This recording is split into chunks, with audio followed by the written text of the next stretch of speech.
Assalamu alaikum students, how are you all? I hope you are doing well.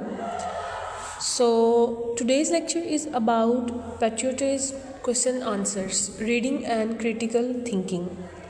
So as you know, we have done our translation from English to Urdu.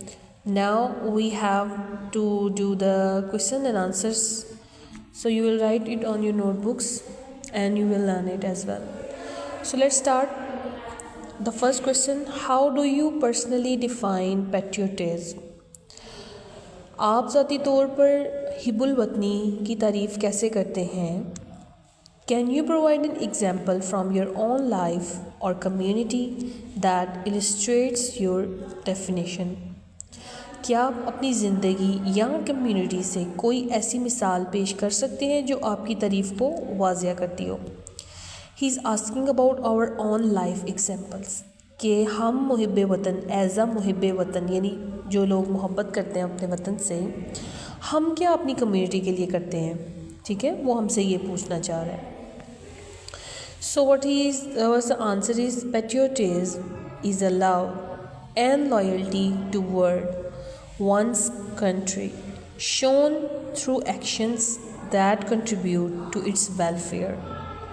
کہتے ہیں کہ محب وطن، وطن سے محبت اور وفاداری کو وطن پرستی کہتے ہیں، ٹھیک ہے، وطن سے محبت اور اس کے ساتھ جو وفاداری کرتے ہیں اس کو وطن پرستی کہتے ہیں، جو ایسے کاموں کے ذریعے ظاہر ہوتی ہے جو اس کی فلاح و بہبود میں معاون ثابت ہو. فلاح و بہبود مطلب جو ہم لوگ اچھے کام کرتے ہیں اپنی کمیونٹی کو بہتر کرنے کے لیے، اپنی کمیونٹی کو صفائی ستھرائی میں کر سکتے ہیں، یا ویلفیئر سینٹرز ہوتے ہیں جیسے یتیم خانے یا اس طرح سے جو بنے ہوتے ہیں جو بچوں کے لیے جو ہم لوگ وہ کرتے ہیں، فنڈز وغیرہ دیتے ہیں، کمیونٹی کو بہتر بناتے ہیں. ایجوکیشنسٹ ادارے جو ہوتے ہیں کیا ہم ان کا خیال رکھتے ہیں یا نہیں رکھتے، ہم لوگ فنڈز وغیرہ دے رہے ہیں کہ نہیں دے رہے، ہماری جو سوسائٹی ہے اس میں کوئی گندگی تو نہیں، کوئی صفائی ستھرائی کا خیال ہے کہ نہیں، اس کو دیکھتے ہیں، ٹھیک ہے، اور ایک کمیونٹی بناتے ہیں تاکہ سب لوگ اس میں اپنا حصہ ڈالیں اور ساتھ مل کر جو ہے وہ صفائی ستھرائی کا خیال کیا جائے. For example participating in community clean-up drives reflects patriotism as it helps maintain the country's beauty and environment. مثال کے طور پر کمیونٹی صفائی مہموں میں شرکت وطن پرستی کی علامت ہے کیونکہ اس سے ملک کی خوبصورتی اور ماحول کی حفاظت ہوتی ہے. کہتا ہے کہ مثال کے طور پر جہاں کمیونٹی میں آپ صفائی کی مہم چلتی ہے نا، جہاں پلانٹنگ وغیرہ، جہاں پودے کم ہوتے ہیں وہاں پودوں کی ضرورت ہوتی ہے تو لوگ پودے وغیرہ لگانے کے ساتھ جو ہے وہ پارٹیسپیٹ کرتے ہیں. دوسرا یہ کہ کمیونٹی کے اندر اگر گلیاں وغیرہ یا جو سڑکیں ہیں وہ خراب ہیں، ٹوٹی ہوئی ہیں، اس کو صحیح کرانے میں جو ہے وہ مہم چلاتے ہیں، اس میں شرکت کرنا، پودوں کو پانی دینا، پودے لگانا، ان کا خیال رکھنا، گرو کروانا، اس طرح سے جو ہے وہ خیال رکھنا، اس میں شرکت کرنا، وہ ایک ایسی علامت ہے، ٹھیک ہے. اس سے کیا ہوتا ہے کہ ملک کی خوبصورتی اور ماحول کی حفاظت ہوتی ہے، ٹھیک ہے. So I hope you have understand it. Now the next question is, why do you think Quaid-e-Azam Muhammad Ali Jinnah's efforts were crucial in securing a separate homeland for Muslims? آپ کے خیال میں مسلمانوں کے لیے الگ وطن کے حصول کے لیے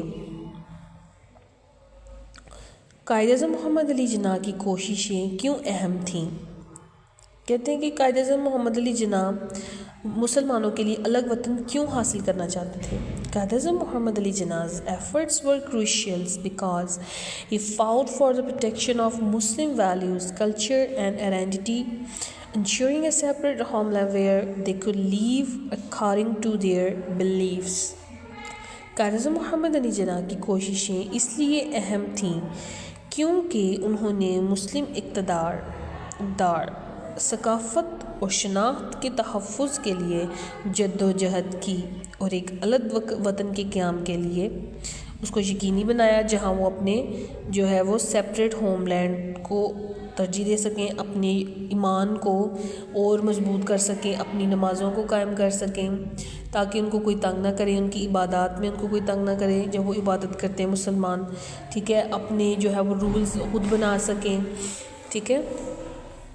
اور یہ ہے کہ اپنی ویلیوز، اپنی مسلم ویلیوز جو ہے، ہماری ثقافت ہے، جو ہمارا دین ہمیں جو ترکیب دیتا ہے یا انسٹرکشنز دیتا ہے، اس کو ہم جو ہے وہ فالو کر سکیں، ٹھیک ہے۔ آج کے لیے صرف اتنا ہی ہے، آپ نے اس کو جو ہے وہ اچھے سے یاد کرنا ہے اور لکھنا ہے۔ اوکے، اللہ حافظ، ٹیک کیئر۔